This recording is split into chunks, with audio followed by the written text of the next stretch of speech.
An unknown woman texted me. Do you know your husband has been married to me too for 10 years? I didn't believe it, and we met for coffee. When I saw her, I could not believe my eyes. Good day, dear listeners. It's Briella again. I'm glad you're here with me. Please like this video and listen to my story till the end, and let me know which city you're listening from. That way I can see how far my story has traveled. I used to think I had the kind of marriage people envied. Daniel and I had been together for 12 years, married for 9. We lived in a pale yellow house on Clover Street in Columbus, Ohio, the kind of street where neighbors wave from their driveways and kids draw chalk animals on the sidewalk. We had a golden retriever named Biscuit, a vegetable garden that never quite produced enough tomatoes, and a Saturday morning routine that I could have described in my sleep. Coffee, the New York Times crossword, his hand on my knee under the table. I was a high school English teacher. He was a civil engineer who traveled for work, sometimes a week here, sometimes 10 days there. I didn't question it.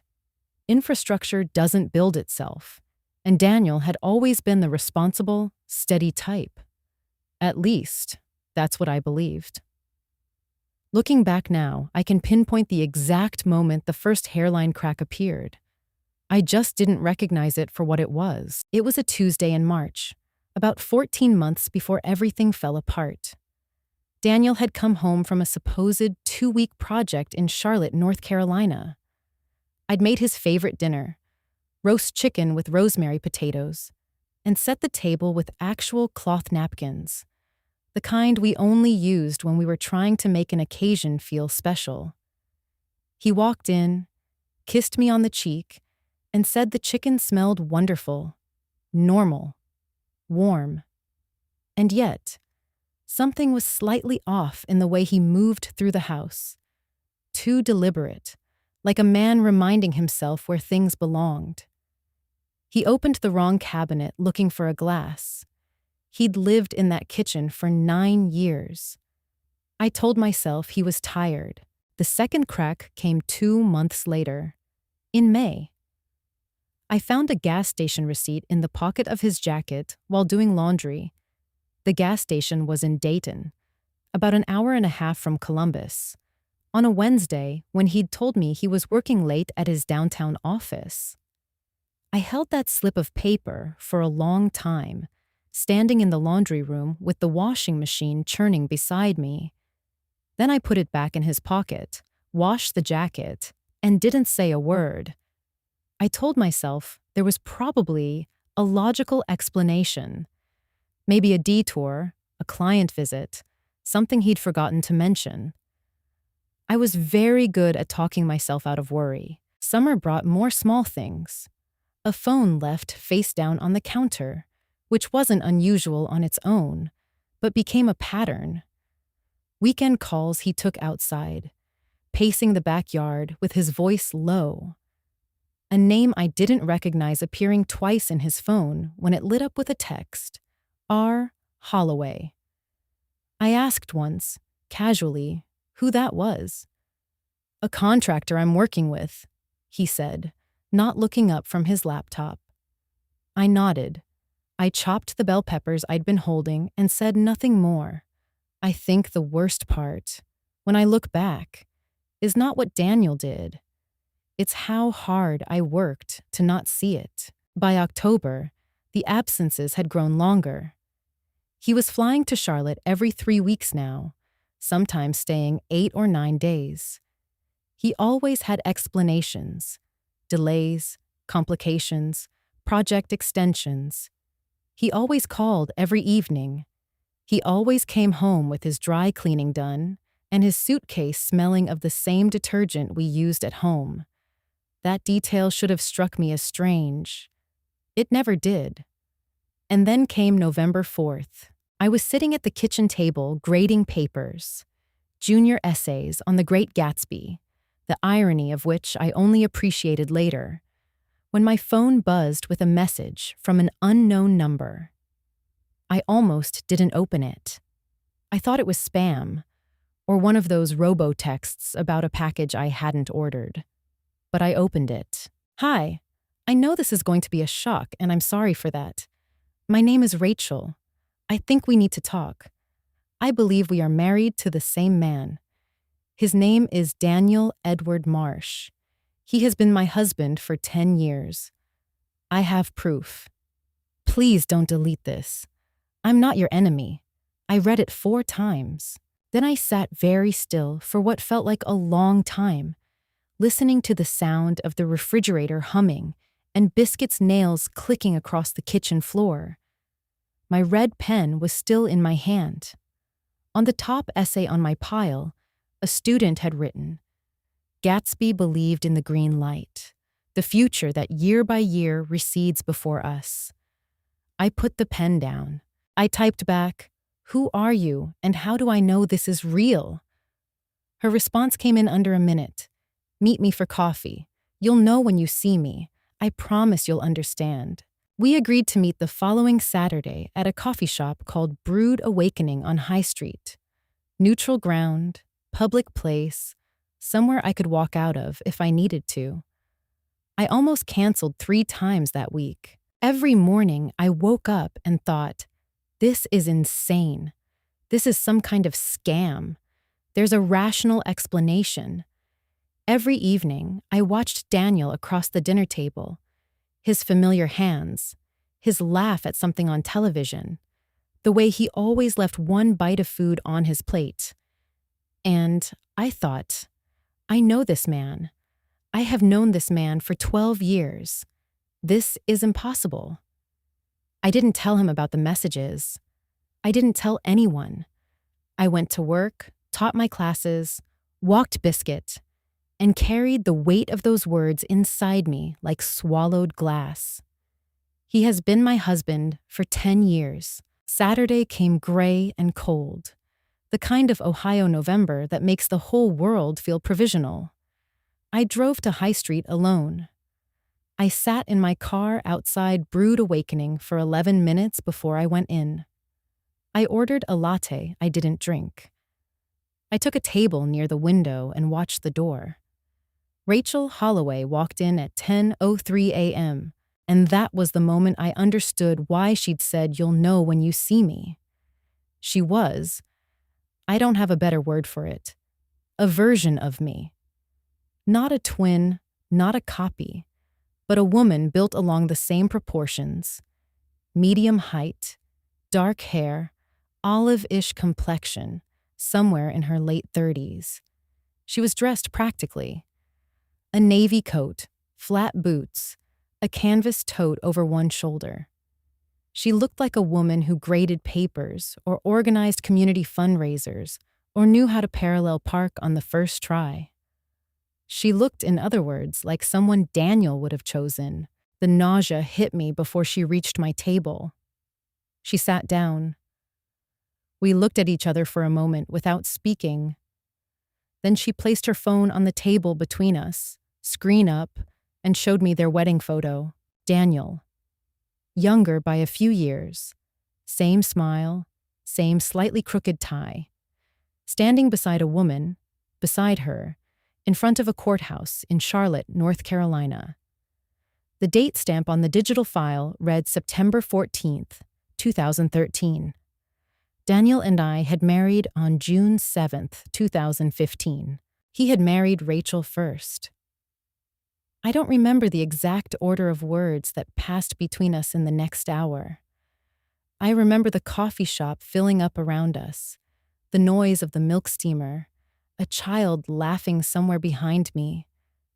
I remember Rachel's voice, steady, careful, like someone who had been rehearsing for this moment for weeks, because she had been. She'd found out about me 6 weeks earlier, she said, when she'd discovered a second phone in a box in Daniel's home office in Charlotte. Their home office. In their house. The house where she'd lived for 9 years. On that phone, my name, my photo, a saved contact listed simply as home. Rachel was an accountant. She had already pulled financial records. Daniel had been living 2 complete lives, maintaining 2 households, 2 mortgages, 2 sets of utility bills, funded largely through a private LLC he'd set up as a consulting arm of his engineering work. He wasn't traveling for work. The travel was the switching. 1 week with me in Columbus, 1 week with Rachel in Charlotte, rotating for a decade with a logistics precision that still makes my stomach turn when I think about it. I drove home in silence. Daniel was watching a football game when I walked in. He looked up and smiled. "How was your morning?" he asked. "Fine," I said. I ran some errands. I went upstairs, sat on the edge of the bathtub, and let myself cry for exactly 20 minutes. Then I washed my face, looked at myself in the mirror, and made a decision. I was not going to panic. I was not going to confront him yet. Not without more information. Not without protection. I had read enough about these situations to know that the moment he felt cornered, things could change fast. I needed to be strategic. That afternoon, while Daniel napped on the couch, I began making a list. First, I needed a lawyer, specifically a family law attorney with experience in bigamy cases. Second, I needed my own financial records, copies of tax returns, joint bank account statements, mortgage documents, everything I could access without alerting him. Third, I needed to understand what Rachel had already gathered and what we might be able to combine. We had exchanged numbers that morning. She texted me 1 word when she got home. Solidarity. I stared at that word for a long time. I didn't love Rachel Holloway. I didn't know her. But we were, whether we had chosen it or not, in the same sinking boat. And I had always been a strong swimmer. The plan was simple in outline, even if the execution would be anything but. Document everything, secure my finances, consult legal counsel, and act. Not in anger, not in haste, but with the cold, careful precision of a woman who had been underestimated for the last time. I looked across the hall at the man sleeping on my couch. He thought I was naive, I thought. He was wrong. The following Monday, I called in a personal day and drove across town to the office of Patricia Okafor, a family law attorney whose name I'd found through a state bar referral service. I'd searched from my work laptop during my free period on Friday. Not my home computer, not my phone. I was already thinking that way. Patricia's office was on the 4th floor of a building downtown, modest but professional. Diplomas on the wall, a rubber plant by the window that looked like it had survived decades of difficult conversations. She was a compact woman in her 50s, with reading glasses pushed up on her forehead, and the kind of calm that comes from having heard every variety of human disaster. I told her everything. I showed her Rachel's wedding photo, the dates, the Charlotte address. I explained what Rachel had told me about the LLC. I laid it out as clearly as I could, the way I'd organized it in my head all weekend, the timeline, the evidence, the financial structure. Patricia listened without interrupting. When I finished, she set her pen down. "What you're describing," she said carefully, "is bigamy. In Ohio, that's a 4th-degree felony." I heard the word felony and felt something shift behind my sternum. Not satisfaction, not quite, but a kind of terrible clarity. She explained the landscape. Because our marriage was the second one, Daniel and Rachel's 2013 courthouse wedding predating ours by nearly 2 years. My marriage to Daniel was legally void. Not voidable. Void. It had never been legally valid. This was both the most devastating thing she told me and, she explained, potentially the most legally useful. I was, in the eyes of Ohio law, not a scorned wife seeking divorce, but a fraud victim. That distinction mattered. Can I sue him? I asked. For intentional infliction of emotional distress, fraudulent misrepresentation, and potentially for recovery of financial contributions made under the false pretense of a valid marriage? She allowed herself a small, precise smile. Yes, and there's a strong case. I left her office with a typed list of documents to gather and a retainer agreement signed with a check I'd written from my personal savings account, one I'd opened 17 years ago, before I ever met Daniel, and never merged with our joint finances. That old habit, which he'd teased me about more than once as being overly independent, had just become my lifeline. The document collection took 8 days. I was meticulous. I worked in the evenings while Daniel was downstairs, accessing online portals on my phone with a new email address I'd created on a library computer. Bank statements, our joint mortgage, property tax records, his business registration for the LLC, D.E. Marsh Consulting, incorporated in North Carolina in 2011, which was public record and took me 4 minutes to find on the State Business Registry website. Rachel had her own copies of the Charlotte mortgage, the utilities, their joint accounts. We coordinated carefully over text, keeping our messages brief and factual. 2 women calmly assembling a case file the way you might organize a classroom or balance a quarterly ledger. Daniel noticed nothing, or so I thought. It was a Wednesday evening in the 3rd week of November when I realized he might be more alert than I'd assumed. I'd been in the kitchen reviewing a bank statement on my phone when I heard him come downstairs earlier than expected. I switched screens quickly, smoothly, I thought. But when I looked up, he was watching me with an expression I hadn't seen on his face before. Not anger, not suspicion exactly. More like the careful attention of a man recalculating something. "You seem distracted lately," he said. "Everything okay?" "Midterm fatigue," I said. "You know how November is."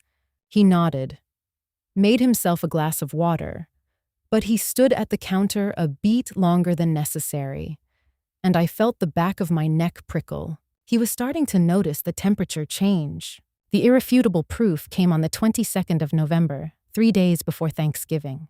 Rachel had pressed her case further than I had.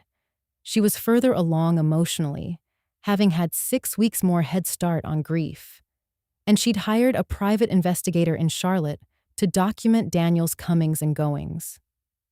The investigator had followed him on a Tuesday and tracked him to the Charlotte house, where he and Rachel had dinner, where he slept in their shared bed, and where, the following morning, he sat at the kitchen table in his bathrobe reading the news like a man utterly at home, because he was. Rachel forwarded me the investigator's report and photos.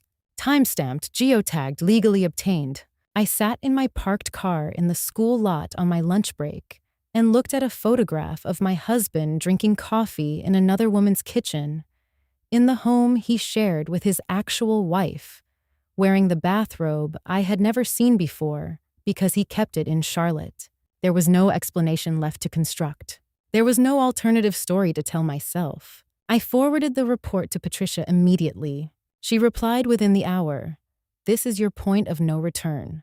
Are you ready to proceed?" I typed back without hesitation, "Yes." Patricia filed the civil fraud complaint on the Monday after Thanksgiving. I wasn't home when the process server arrived. I had deliberately planned it that way. I'd driven to my sister Karen's house in Worthington that morning with biscuit and an overnight bag, telling Daniel only that I needed a couple of days with family. He hadn't questioned it. He'd kissed me on the forehead and told me to drive safe. He found out what was happening when the papers landed in his hands at 2:17 in the afternoon. I know the exact time because Karen and I were sitting in her kitchen drinking tea when my phone rang. Daniel's name on the screen. I looked at Karen. She knew everything by then, had known for 2 weeks, had been the only person I'd told. And she gave me a single, steady nod. I answered, "What is this?" His voice was controlled, Not panicked yet, but compressed, the way pressure sounds when it's looking for a release valve. "What is this filing, Laura?" "It's exactly what it says it is," I said. "This is insane. You need to call this off. You need to call your lawyer and tell her to withdraw this before it gets to a point we can't come back from." "We're already past that point, Daniel." There was a silence. Then his voice dropped, and the control slipped just slightly. Just enough for me to hear the machinery underneath. "You don't know what you're doing. You're making a decision based on something you don't fully understand. There are things about my situation that are more complicated than—" "I have the PI report," I said. "I have Rachel's marriage certificate. I have your LLC filings. I have 12 years of receipts. What exactly don't I understand?" He hung up. The second call came 40 minutes later from a number I didn't recognize. A man's voice. Calm, professional, vaguely threatening in the way that only very practiced people manage to be. He identified himself as Marcus Webb, Daniel's personal attorney in Charlotte. "Ms. Archer," he said, using my maiden name deliberately, I noticed, to remind me that my married name had no legal standing. "My client would like to propose a private resolution to this matter before it becomes a public record. He's prepared to be generous." "My attorney handles all communications," I said. "Her number is on the filing. Ms. Archer, I'd encourage you to think carefully. My client has significant resources, and a protracted legal battle would be—" "Have a good evening, Mr. Webb," I said, and ended the call. My hands were trembling. I put the phone face down on Karen's kitchen table and pressed my palms flat against the wood. Karen put her hand over mine and didn't say anything. She didn't need to. The next move came not from Daniel but from Rachel, though not the Rachel I expected. The following morning, I received a text from Rachel's number that felt different from our usual exchanges. Shorter, colder. Maybe we should reconsider the public approach. My lawyer says there could be consequences for both of us. Daniel wants to meet. He says he can explain. I read it twice. Then I called Rachel directly. She answered on the second ring, and her voice told me immediately that something had changed. She sounded uncertain, or pressured, or both. "Has Daniel contacted you?" I asked. A pause. "He called last night. He wasn't threatening. He said things were more complicated than we knew." "Rachel," I said carefully, "he is managing us. Do you understand? He is doing what he's always done, controlling the information. He called you because I wouldn't take his calls." Another pause, longer. "I know," she said finally quietly. "I know. He was crying, Laura." "He's very good at that," I said. She didn't respond, but she didn't hang up. And when I said, "Rachel, we hold the line," she said, Okay, yes, we hold the line." Patricia received a formal letter from Marcus Webb the following day, proposing a private settlement, a lump sum to both Rachel and me in exchange for dropping the civil suit and signing NDAs. The number was not small. I won't put the figure here, but it was designed to look like an answer. I declined without deliberation. The escalation came on a Friday evening.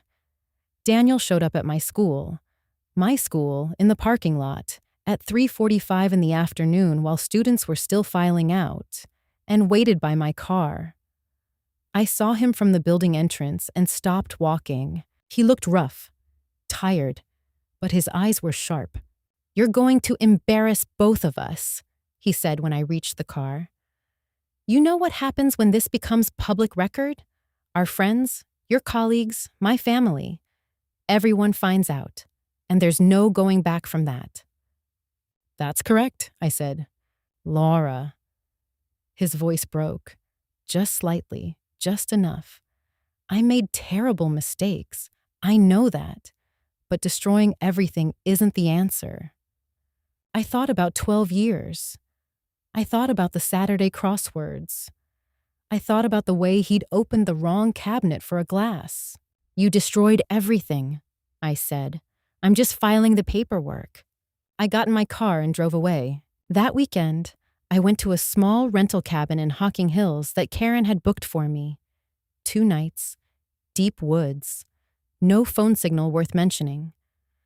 I walked the trails, cooked simple meals, read an entire novel cover to cover for the first time in months. Biscuits slept across my feet every night. On Sunday evening, sitting on the cabin's small porch in the dark, listening to the forest, I felt not happy, not yet, not by a long way, but solid, like a woman who had found the floor beneath the water. I drove home Monday morning, ready for whatever came next. The cabin had done what cabins do when you desperately need them. It had given me enough silence to hear my own thoughts again. I came back to Columbus on Monday morning to a house that felt different only because I was different in it. The pale yellow walls, the garden where the tomatoes had always underperformed, Biscuit's water bowl by the door. All of it looked the same and meant something entirely new. I moved through it like a woman taking inventory before a move. Which, in a sense, I was. Daniel had not returned to the house in my absence. I didn't know where he was.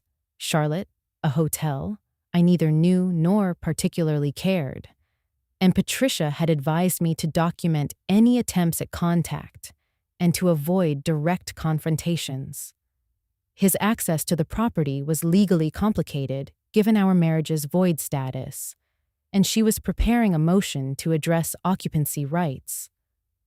For the moment, I had the house, I had Biscuit, and I had a slowly solidifying sense of direction. The temptation came, as these things often do, from a sideways angle. It arrived on Tuesday in the form of a voicemail from David Marsh, Daniel's older brother, a man I had genuinely liked for 9 years, who had taught me to make his mother's cornbread recipe and once driven 4 hours through a snowstorm to help us when our furnace died. His voice on the message was warm and careful and achingly familiar. "Laura, it's David. I know this is a hard time. I've spoken with Dan, and Look, I just want you to know there might be a way to handle this quietly. Something that works for everyone. I don't think you want to put yourself through a trial. I don't think Daniel wants that either. Can we just talk? Just the 2 of us. Coffee somewhere?" I listened to it twice. Then I thought about the word quietly. How it was doing a lot of work in that sentence. I thought about how Daniel had selected David for this particular task. Because David was the one person in that family I'd trusted, which meant Daniel knew exactly what he was doing. I called David back and kept it brief. I told him I valued our years of friendship, that I held him no ill will, but that I could not discuss the case outside of legal channels, and I asked him to respect that boundary. He sounded genuinely sad. I believed that he was. It didn't change anything. The following day brought a different approach. Rachel texted again. The real Rachel this time, back in our coordinated channel, not the uncertain voice I'd heard the week before. He had his lawyer contact my sister. She attached a screenshot of an email Marcus Webb had sent to Rachel's sister, Diane, framed as a concerned outreach, offering Diane a number to call to help broker a peaceful resolution for Rachel's sake. Rachel had found out when Diane called her, baffled. "He's working every angle," I texted back. "I know," she replied. "I'm done being surprised by it." That steadiness in her was new. I recognized it because I had recently acquired my own version. Patricia called that afternoon with a progress update. The bigamy complaint filed with the Columbus Police Department, a separate track from the civil suit, initiated at my request, had been accepted and assigned to a detective. Patricia had also received a subpoena response from Daniel's bank, meaning the financial discovery process was underway. Things were moving. "How are you holding up?" she asked at the end of the call. Better, I said, and I meant it. The social support arrived not through any dramatic gesture, but through the ordinary accumulation of people who showed up when I finally let them. Karen, obviously. She was already in it with me. She'd taken emergency custody of Biscuit twice, fielded my 11 p.m. calls with nothing but patience, and had taken to referring to Daniel simply as that man, in a tone that somehow conveyed 12 different varieties of contempt. Then there was Margot, my colleague from the English department, who sat with me in the teacher's lounge on a Wednesday afternoon after I finally told her a condensed version of the story. She didn't make a sound for a full 15 seconds after I finished. Then she said, "You know what? You are going to be fine, not good. Fine. There's a difference. Fine is better." It was a strange thing to say, and it was exactly right. My friend Deb from my graduate school years, who lived in Pittsburgh, drove over on a Saturday in early December with a lasagna and a bottle of wine, and the specific gift of someone who knows when to talk and when to simply sit. We ate at my kitchen table, and Deb told me about her own divorce 7 years earlier, not to compare, but to show that the far side of this kind of devastation exists and is habitable. And then, unexpectedly, my therapist. I had seen Dr. Sandra Osi a handful of times years ago for unrelated stress, and I called her office on an impulse one gray December morning. She had a cancellation slot that Thursday. I sat in her beige chair and talked for 50 minutes, and at the end, she said something that reframed the entire past month for me. You're not just dealing with a betrayal. You're grieving a person who never existed. And that's a particular kind of loss that doesn't have good cultural language yet. A person who never existed. I drove home thinking about that. The Daniel I had believed in, steady, responsible, mine, had been a constructed character, a performance given for my benefit. I wasn't grieving a lost marriage. I was grieving a fiction. Somehow, naming it that way made it smaller. Not painless, but smaller. Daniel and Marcus Webb went quiet that week. No new contact attempts, no letters through Patricia's office. Just stillness. Patricia warned me this was probably tactical rather than genuine retreat. They were watching, reassessing, deciding where to push next. Let them watch, I said.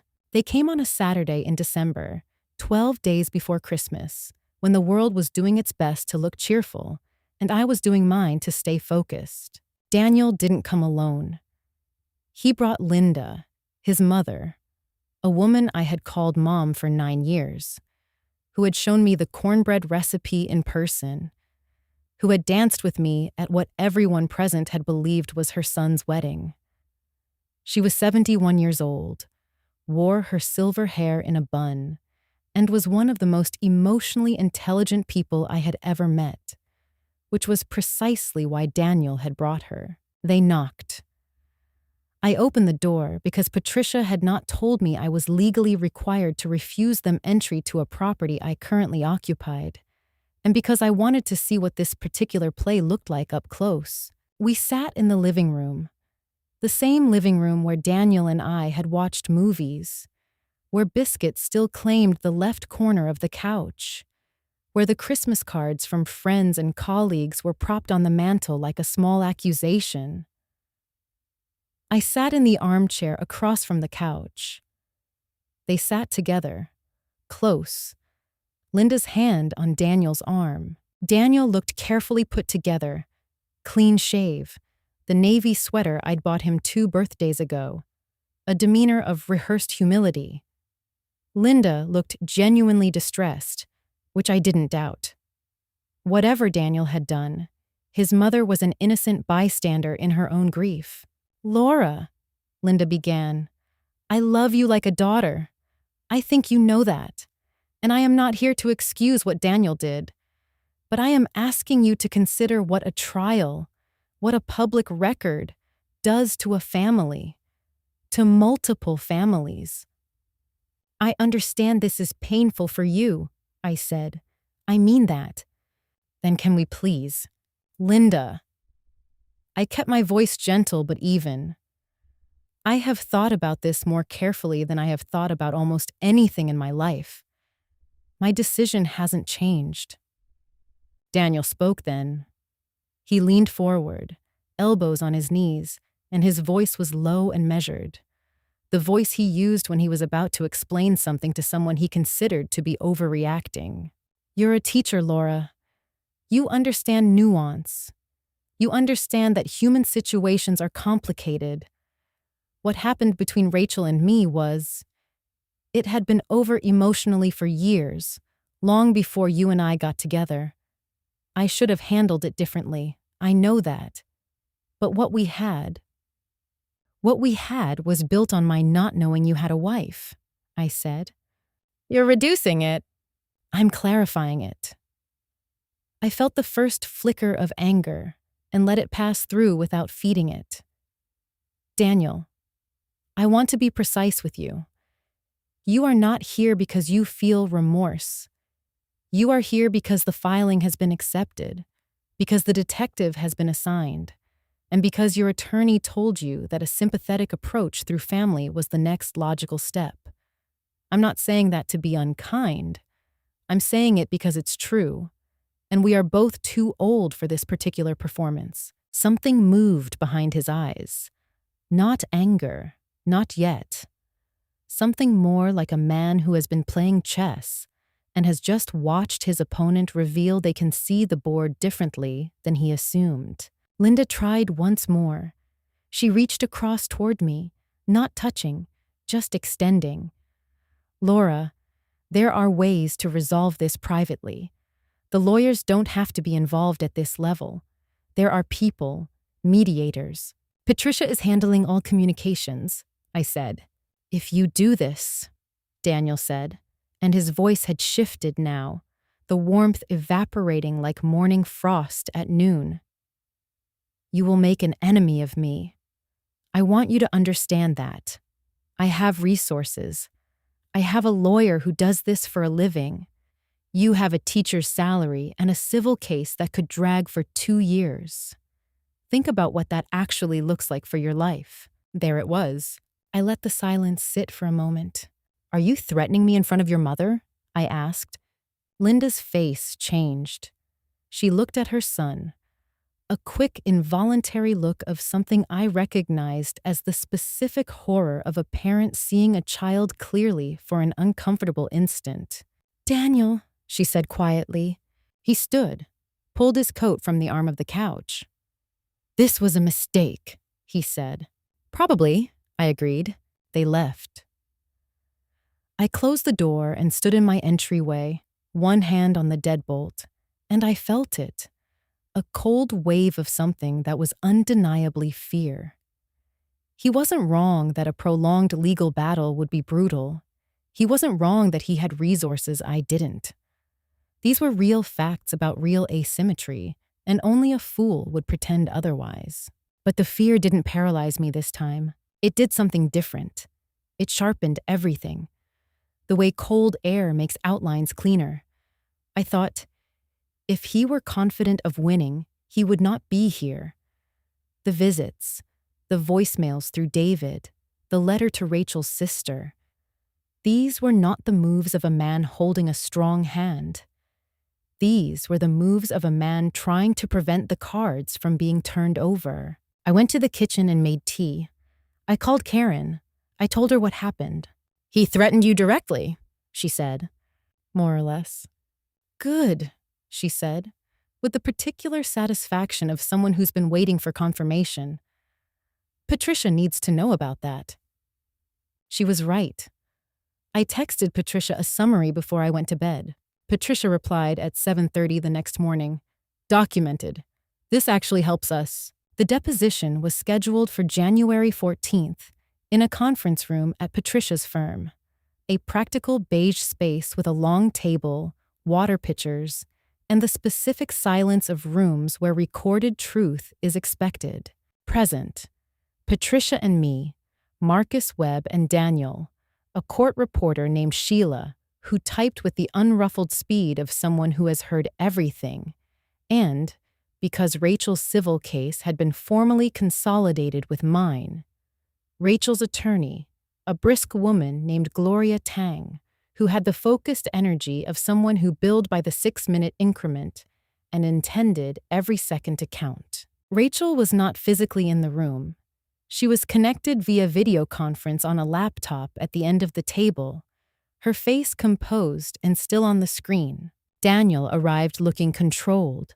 The same navy coat, a crisp collar, a posture carefully calibrated to project the steady reasonableness of an engineer asked to account for a minor discrepancy.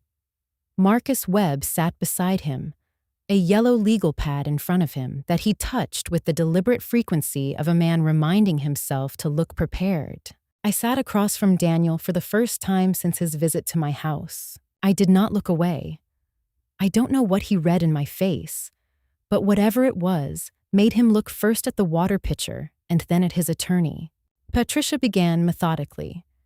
She walked Daniel through the timeline: the Charlotte courthouse marriage in 2013, the Columbus marriage in 2015, the maintenance of both households, the LLC's function in distributing income. Daniel answered in careful, abbreviated sentences. Yes, he had married Rachel. Yes, he had later married me. He characterized it, and I watched Marcus Webb's expression carefully as he did, as a situation that evolved in ways that were not properly resolved. Not properly resolved. Gloria Tang looked up from her notepad. Mr. Marsh, she said, your client has stated that his marriage to Ms. Holloway was not properly resolved. Can you explain what resolution you believed was underway in June 2015, approximately 22 months after the Charlotte marriage, when you entered a second marriage ceremony with Ms. Archer in Columbus? Marcus Webb made a motion to limit the question's scope. Gloria waited. Daniel answered, and this was the first crack, that he had understood in his mind the Charlotte marriage to be informally concluded, because he and Rachel had been living largely separate lives. Mr. Marsh, Patricia said, picking up the thread, is it your position that a marriage can be informally concluded without a divorce decree? I understood. Yes or no, Mr. Marsh? Does Ohio or North Carolina law provide for the informal conclusion of a marriage? I'm not a lawyer. You are, however, a licensed professional engineer who, according to the financial documents and evidence, established and actively managed a limited liability company for 11 years across 2 states and filed taxes in both jurisdictions. I'd ask you to set aside the suggestion that you didn't understand the relevant legal frameworks. Marcus Webb intervened. There was a whispered consultation. Daniel came back with a revised answer that was more carefully hedged, and it was worse, because the hedging was visible, and Sheila the court reporter typed every syllable. It went on for 2 hours. The moment the room changed, the moment I felt the shift like a pressure drop before weather, was in the 2nd hour, when Gloria introduced the financial records Rachel's forensic accountant had prepared. The records showed, in documented transactions, the movement of money through the LLC into 2 separate household accounts, with internal labels that Daniel had used in his own bookkeeping. One labeled Columbus and one labeled Charlotte. Daniel stared at the documents for a long time. These are your labels, Mr. Marsh? Gloria asked. The LLC had various accounts. These are your labels, yes or no? And they appear to be. So for the purpose of internal bookkeeping, you maintained parallel household designations. Marcus Webb said, I'd like to note for the record that my client— These are your labels, Mr. Marsh, Gloria said again, addressing Daniel directly with a patience that was in itself a form of pressure. Yes, Daniel said, quietly, flatly. I looked at Rachel's face on the laptop screen. She was watching Daniel with an expression I recognized, the specific stillness of someone who knew this moment was coming and had been preparing for it long enough that the arrival produced not shock, but a strange, almost sorrowful relief. Daniel looked up from the financial documents, and for one unguarded moment, his eyes met mine. I didn't say anything. There was nothing to say. He looked away first. After the deposition, in the corridor, while the attorneys gathered their materials, Marcus Webb pulled Patricia aside for a brief, low-voiced exchange. I stood by the elevator with my bag on my shoulder, watching the city through the glass wall of the corridor. Columbus in January, pale and still, cars moving quietly below on the wet street. Patricia came to stand beside me 10 minutes later. "He wants to talk settlement," she said. "I know," I said. "What do you want to do?" I thought about the Columbus label and the Charlotte label in his own handwriting. I thought about 12 years. I thought about Biscuit and the vegetable garden and the crossword puzzle and the cabinet he'd forgotten about, because he'd spent 1 week in Charlotte and 1 week with me and had never quite managed to keep us completely straight. "I want what I'm entitled to," I said. "Every cent. On the record." Patricia nodded once, the way Patricia nodded when an answer aligned with her own assessment. "Then that's what we go for." The settlement negotiations lasted 3 weeks and accomplished nothing. Marcus Webb came in with a number that was, Patricia told me without inflection, an opening offer calibrated to insult your intelligence while technically constituting a figure. I declined it. He came back with a revised figure that was less insulting. I declined that too. On the third round, Patricia laid out what we would accept and what the alternative looked like, which was a full trial with every financial document, every deposition transcript, and the complete dual household bookkeeping system becoming part of the public court record, and the negotiation effectively ended.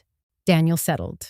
The agreement was reached on a Thursday afternoon in February, signed with the quiet efficiency of people who have run out of positions to defend. The terms were extensive and, from where I stood, appropriate.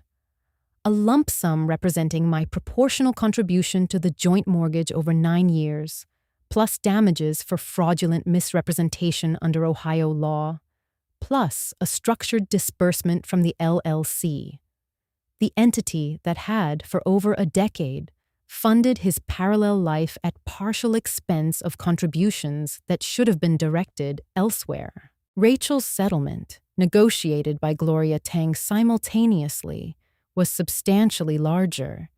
She had the valid marriage and the longer duration of harm, and the financial entanglement ran deeper. The bigamy charge was a separate matter. The Columbus detective had completed his investigation and referred the case to the Franklin County Prosecutor's Office in January. The charge, bigamy, 4th-degree felony under Ohio law, was formally filed in February, the same week the civil settlement was signed. Daniel did not fight it. His criminal attorney negotiated a plea to a reduced charge in exchange for full cooperation and a stipulated financial penalty. He avoided prison, but received a conviction on his record, formal probation, and a restitution order. Marcus Webb, I was told, dropped Daniel as a client shortly after the plea. The day the civil settlement check cleared, I was standing at my kitchen counter in the pale yellow house on Clover Street. It was a gray February morning. Biscuit was asleep in a bar of weak sunlight on the floor. I had a mug of coffee in my hand and nothing in particular to do until noon. I thought about how normal it felt, how ordinary. The house, Patricia had advised me, was mine to remain in pending a partition order, and given the void status of the marriage and my sole contribution to several renovation costs we documented, my position was stronger than it might have been. I ended up buying Daniel's interest out, using a portion of the settlement, which had the symmetry of a closed circle, and the title transferred cleanly in March. The morning it transferred, Karen came over with a bottle of champagne at 9 a.m., which I told her was unreasonably early and which we opened anyway and drank with orange juice out of the good glasses. To being done, Karen said. To being done, I agreed. There is a thing that happens after a long, sustained effort when the effort finally ends. A kind of hollow exhaustion that feels, paradoxically, almost peaceful. I had been operating at high alert for months, careful, strategic, watchful. And now I could simply stand in my kitchen on a March morning, holding a champagne glass with orange juice in it, and feel the machinery quiet down. Daniel left Ohio. I don't know precisely where he went, and I have not inquired. His name became, in our legal documents and in my mind, simply a reference number, a case, a resolved matter. The professional consequences for him spread organically, the way these things do in professional communities. Engineering firms talk to each other. License boards receive certain kinds of filings. A fourth-degree felony conviction, even a reduced one, attaches to a professional record in ways that do not quietly disappear. At the school where I teach, very few people knew the complete story. Margot knew. My principal, when I'd requested a personal day during the deposition week, had guessed something significant was happening and had extended professional courtesy without prying. The students knew nothing, which was appropriate, and the work, 31 juniors reading Fitzgerald, 34 seniors working through Their Eyes Were Watching God, had been, through all of it, the most stabilizing thing in my life. Classes happen at the same time every day. Essays require the same things from students regardless of what their teachers are carrying. There's a particular comfort in that consistency. Rachel and I spoke by phone the week after both settlements closed. It was a longer conversation than our usual brief, coordinated exchanges. The first one that wasn't fundamentally about logistics or legal coordination. "What do you do now?" she asked. "I don't know exactly," I said. "Something normal. I think normal sounds very good." She laughed, a real laugh, the first one I'd heard from her. "Yeah," she said. "Me too. We were not friends exactly. We were something harder to name. Two people who had been through the same storm from different shores. We agreed to stay loosely in contact. I meant it. I think she did too. The last document I signed in the case was the final divorce decree, or rather, the legal nullification of a void marriage, which required its own specific paperwork, its own category of ending. Patricia handed it to me across her desk on a morning in late March. "Anything you want to say?" she asked. I thought about it. Just, "Thank you," I said. "You were steady all the way through." She accepted that with the particular brevity of someone who is very good at their job. "So were you," she said. I walked out of her building into the first genuinely warm morning of the year. The trees were just beginning to make their tentative decisions about leaves. I drove home. Spring came in the way Ohio springs always do. Tentatively, then all at once. I repainted the front door a deep terracotta color that Daniel had always said was too bold. It took me 4 hours on a Saturday and biscuits supervised from the porch. And when I stepped back and looked at it, I felt something unexpected. Genuine, uncomplicated pleasure. Mine. I threw myself back into teaching as a return, not an escape. I launched the creative writing elective I'd been proposing for 3 years. 12 students, Thursday afternoons, too much coffee. That group gave me more than I gave them. I started sleeping deeply again. The kind of sleep that means your nervous system finally believes you're safe. By fall, I was dating carefully, without urgency. The 5th person was James, a history teacher at a school across town, met at a professional development workshop, where we were both visibly suffering through a curriculum mapping PowerPoint. He was patient, funny, and specific in his attention. He knew I'd come through something significant. I told him the broad strokes, and he listened without pressing. We took it slowly.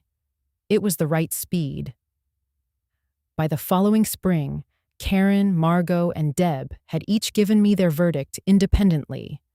He's good, I agreed. As for Daniel, his engineering license was suspended for 18 months following the conviction. The LLC was dissolved. The financial settlements had materially impacted him. What reached me through mutual professional channels was that he had become preternaturally careful. The ease and warmth that had been his primary tools apparently gone. Someone described him as like a man waiting for the other shoe to drop permanently. I set that observation down. It wasn't my concern anymore. Rachel sold the Charlotte house, relocated to Raleigh, and built something incrementally her own. She texted me once, "Are you happy?" I thought before answering, because the question deserved precision. In a way that feels earned, I wrote back. "Completely," she replied. "I won't claim I was transformed by what happened. What I am is intact, arrived on the far side, recognizably myself." The same English teacher who loved their eyes were watching God and overwatered the tomatoes. What was different was not the person. It was the certainty. A quiet, working knowledge that when the floor drops out, I can find it again. Biscuit, for his part, was thriving. Looking back, I learned this.